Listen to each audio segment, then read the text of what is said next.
The movie opens up in 1850 when an author named Herman Melville arrives at Nantucket Island. The purpose of his visit is to meet an old innkeeper named Thomas Nickerson, the last survivor of the sinking of the whaleship Essex. When Herman knocks on the door, Thomas's wife, thinking he's a customer, says that they're closed. However, Herman shows her a letter and introduces himself, eventually granting access. Following this, he goes to Thomas and expresses his wish to hear the story of Essex, but the old man refuses to talk. To convince him, Herman offers all the money in his wallet in return for his story, but to no avail. Instead, Thomas makes some mean remarks, asking him to leave.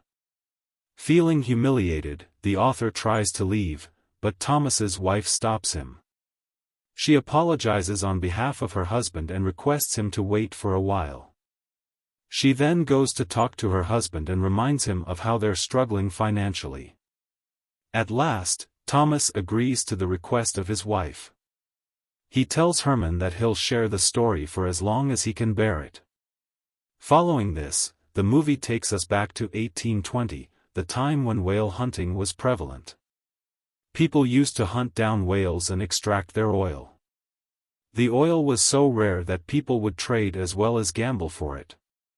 We are introduced to a Nantucket farmer and whaler named Owen Chase who is happily married to a woman named Peggy. Owen works for a whaling company and one day, he excitedly goes to meet his superior executives, who have promised to hire him as the captain for their new ship, Essex. However, his excitement fades away when he learns that the executives have reconsidered their decision and have demoted him as the first mate. Instead, they have hired George Pollard as the captain, who is an inexperienced mariner from an established whaling family. Owen is clearly upset by this and decides to walk away, but they promise to provide him the captaincy next time. They also increase his wage in an attempt to convince him. Owen agrees on a condition that they sign a written contract, promising the captaincy. The next day, he gets ready for his year-long whale hunting expedition, but his wife appears concerned. Before he leaves, she hands him her locket, making him promise that he'll return home safe. Later that day, all the whalers gather at the ship dock to watch a group set off on Essex. A 14-year-old Thomas is also in the same ship, working as one of the cabin boys. As the ship sails off, Captain George starts ordering his juniors, causing a minor rift between them. A short while later, there seems to be a problem.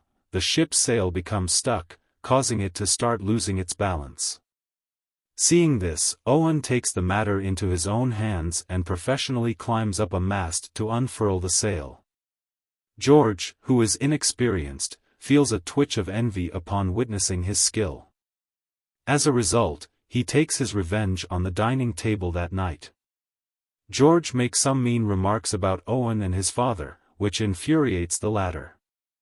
However, he can't fight back with the captain, so he leaves the table abruptly, feeling humiliated. From the next day, George again starts to give orders to Owen, who has no choice but to cooperate. At one point, Owen witnesses a sea storm approaching towards them. He hurriedly shares this with the captain and suggests that they change their ship's direction. However, George disregards his advice and decides to move forward. Soon after, the storm hits the ship, damaging it badly. While in the middle of the storm, the captain orders that they retreat, but Owen claims that it's already too late and urges the people to hold on. Thankfully, the people on the ship manage to hold on and save their lives. After surviving the storm, George shares his decision to return back to Nantucket Island to repair the ship. He also asks Owen to write an apology letter, mentioning that he didn't follow the captain's order and endangered the crew's life. This enrages Owen, who finally speaks up, claiming that it was George's decision to sail into the storm and risk the crew. In response, the arrogant captain yells at Owen, urging him not to cross his boundary. He also starts boasting about his family's historical reputation. After a while of heated discussion, the two eventually agree to put their differences aside and work together. The scene then fast-forwards to 3 months, and Essex is now in the middle of the sea. At this point, they finally locate a large number of whales swimming nearby. Without wasting any time, they board their whaling boats and sail towards the majestic creatures to hunt them down. Upon approaching them, Owen harpoons a sperm whale, causing it to dive deep into the sea. The crew waits for the whale to die, but it continues to swim downward. As their ropes start running out, the crew suggests cutting it loose to avoid being dragged down. Despite this, Owen insists on waiting, and his insight pays off when the whale dies just before they run out of rope. Following this, they tow the whale towards the ship and initiate the oil extraction process. However, the opening in the whale's head isn't big enough, which creates difficulty in the extraction process. As a result, Thomas, being the youngest and smallest among the crew, is tasked with entering the whale's head to scoop out the remaining oil. Several months pass since their first hunt, and no more whales appear for Essex. The biggest problem is that they are running out of their food. George realizes that the Atlantic Ocean holds no sighting of whales, and as a result, the Essex sails past Cape Horn to the Pacific, hoping for better luck in catching one. After a very long journey, they arrive at Atacames, Ecuador. There, they meet with a Spanish captain, who tells them that his crew found the bountiful offshore grounds 2,000 miles to the west. But he also reveals that a vengeful enormous white whale destroyed his ship, killing 6 of his men. Regardless, George and Owen dismiss the story as a myth and lead the expedition westward.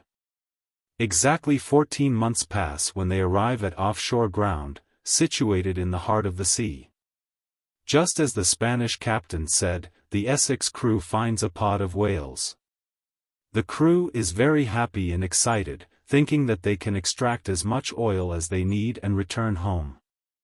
They instantly launch their whaling boats and sail in the direction of the whales. But as they prepare to begin the hunt, a massive sperm whale with white, scarred skin attacks Owen's boat, flipping it upside down. Following this, Owen and his team swim back to Essex and start repairing their boat quickly. Amidst this, the white whale suddenly attacks the Essex, causing water to leak from the base. This sends the crew into a state of panic. However, Owen is still adamant on hunting this white whale, so he doubles the harpoon and hurls it towards it.